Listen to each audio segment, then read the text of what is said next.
सनातन पंचांग दिनांक 20 मार्च 2026, दिन शुक्रवार, विक्रम संवत 2083, गुजरात अनुसार 2082, शक संवत 1948, आयन उत्तरायण, ऋतु बसंत ऋतु, मास चैत्र मास, पक्ष शुक्ल, तिथि द्वितीया, 21 मार्च रात्रि 2:30 तक तत्पश्चात तृतीया, नक्षत्र रेवती, 21 मार्च रात्रि 2:27 तक तत्पश्चात अश्विनी, योग ब्रह्म रात्रि 10:15 तक तत्पश्चात इंद्र, राहु काल सुबह 11:14 से दोपहर 12:45 तक, सूर्योदय सुबह 6:44, सूर्यास्त शाम 6:48, दिशा शूल, पश्चिम दिशा में, व्रत पर्व विवरण, चेट्टी चंड श्री झूलेलाल जयंती, चंद्र दर्शन शाम 6:38 से रात्रि 7:59 तक, पंचक समाप्त मध्य रात्रि 2:27 पर। विशेष द्वितीया को बृहति, छोटा बैंगन या कटहरी खाना निषिद्ध है। ब्रह्म पुराण ब्रह्मखंड सनातन पंचांग। चैत्र नवरात्रि तप की शक्ति का प्रतीक है माँ ब्रह्मचारिणी। नवरात्रि की द्वितीया तिथि पर माँ ब्रह्मचारिणी की पूजा होती है। देवी ब्रह्मचारिणी ब्रह्म शक्ति यानी तप की शक्ति का प्रतीक है। इनकी आराधना से भक्ति की तप करने की शक्ति बढ़ती है, साथ ही सभी मनोवांछित कार्य पूर्ण होते हैं। माँ ब्रह्मचारिणी हमें यह संदेश देती हैं कि जीवन में बिना तपस्या अर्थात कठोर परिश्रम के सफलता प्राप्त करना असंभव है। बिना श्रम के सफलता प्राप्त करना ईश्वर के प्रबंधन के विपरीत है। अतः ब्रह्म शक्ति अर्थात समझने व तप करने की शक्ति हेतु इस दिन शक्ति का स्मरण करें। योग शास्त्र में यह शक्ति स्वाधिष्ठान चक्र में स्थित होती है। अतः समस्त ध्यान स्वाधिष्ठान चक्र में करने से यह शक्ति बलवान होती है एवं सर्वत्र सिद्धि व विजय प्राप्त होती है। कष्टों से मुक्ति दिलाती है माँ चंद्रघंटा। नवरात्रि की तृतीया तिथि यानी तीसरा दिन माता चंद्रघंटा को समर्पित है। यह शक्ति माता का शिवदूती स्वरूप है। इनके मस्तक पर घंटे के आकार का अर्धचंद्र है। इसी कारण इन्हें चंद्रघंटा देवी कहा जाता है। असुरों के साथ युद्ध में देवी चंद्रघंटा ने घंटे की टंकार से असुरों का नाश किया था। नवरात्रि के तृतीय दिन इनका पूजन किया जाता है।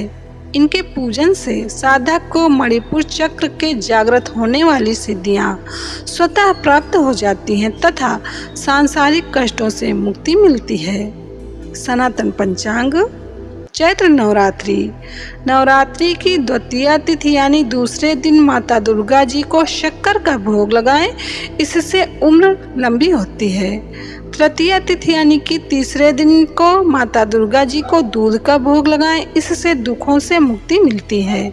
सनातन पंचांग। गणगौर तीज। चैत्र मास के शुक्ल पक्ष की तृतीया तिथि को गणगौर तीज का उत्सव मनाया जाता है। इस बार यह पर्व 21 मार्च शनिवार को है। गणगौर उत्सव में मुख्य रूप से माता पार्वती जी व भगवान शिव जी का पूजन किया जाता है।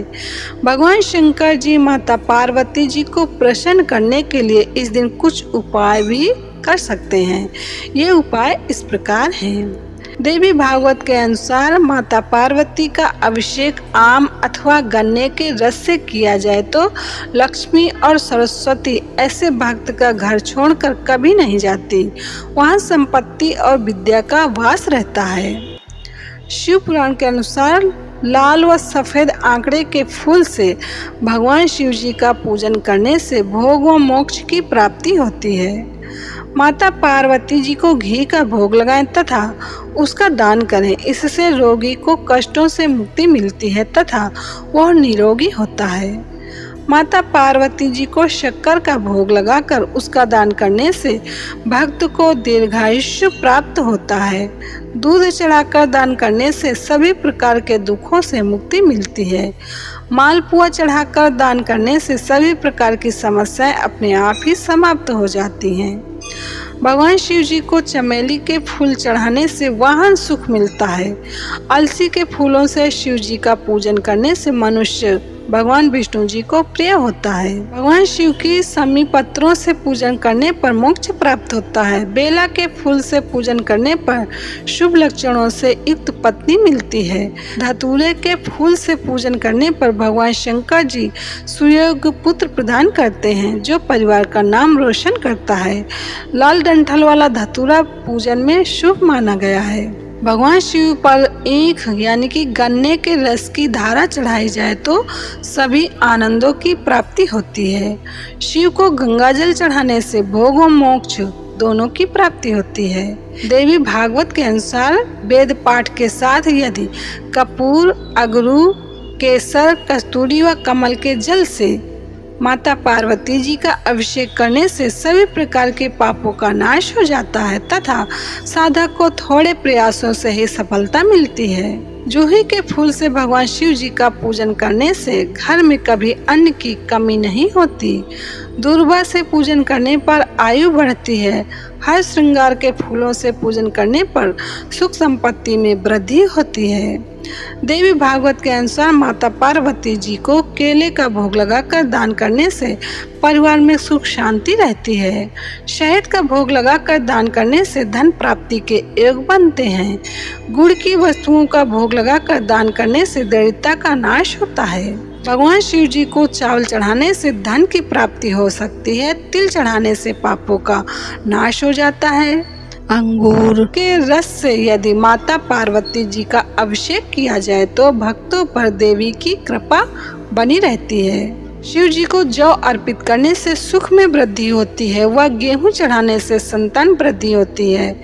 देवी भागवत के अनुसार माता पार्वती जी को नारियल का भोग लगाकर उसका दान करने से सुख समृद्धि की प्राप्ति होती है।